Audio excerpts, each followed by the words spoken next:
So does the leader of a business need to be the best?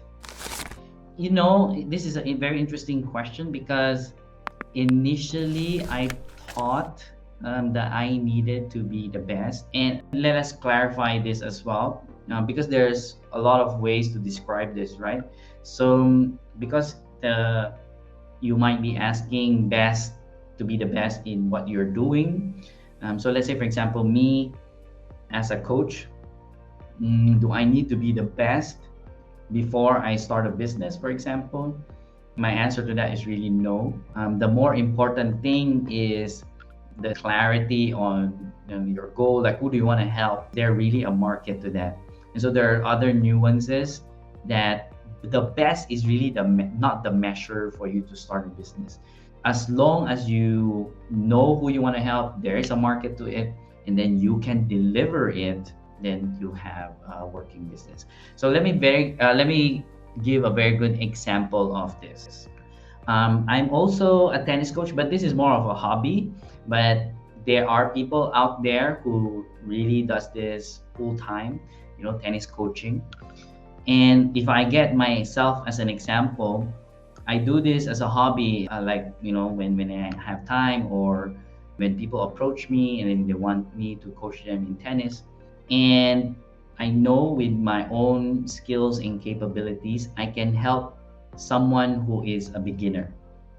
And I cannot imagine myself coaching someone who is a professional because I don't have the skills for that. Because I am not like the best tennis player in the world, or I have like the best skills in playing tennis and knowledge as well. But I know I do have knowledge and skills that is up to the mid level. And so which means I can coach a beginner to reach the level that maybe possibly very close to where I am, because I know the strategies, I know the techniques that they can do. And so this is something that you need to remember. You only need to be one step ahead of the people that you are helping. You don't need to be on the top of the mountain before you start helping people, because business is about helping people, right? Like helping fulfill what they want, what they need. And if you can think like that, if you can imagine yourself helping someone who is just, let's say, for example, beginning, you can help them take that next step, and then take that next step, and take that next step.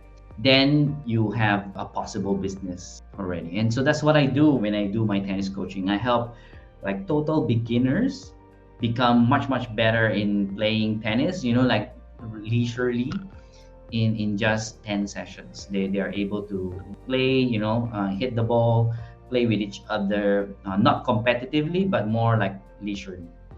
And so that's what I can help them with. And so people will look for me if they need that kind of service. So for you, think about, how can you help people, even if you just one step ahead.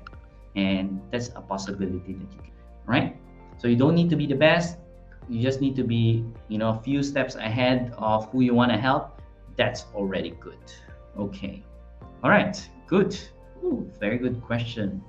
With what you know now, if you were to start over, would you do anything differently?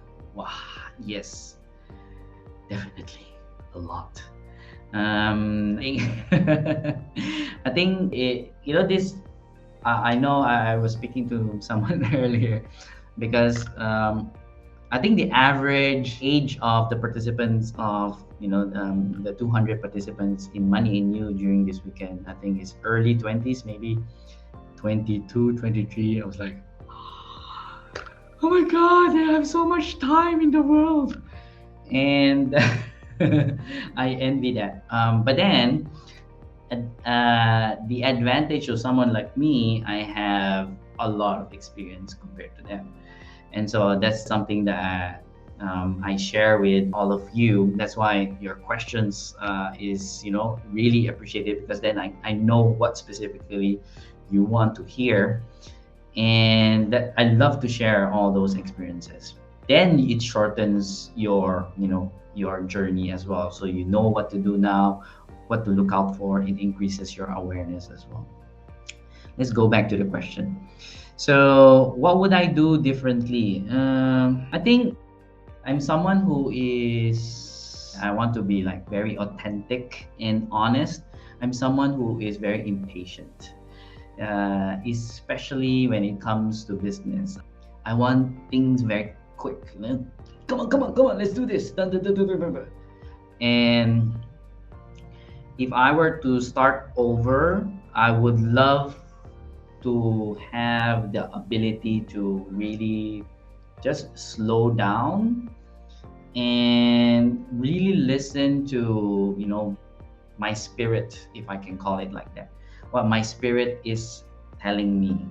And I honestly, the business that I'm in right now, which is coaching and training, it's a message that I received many years ago that, you know, was put aside because when I started other businesses, my goal was very different. I was like going for, you know, money, trying to build passive income, which by the way, is not real.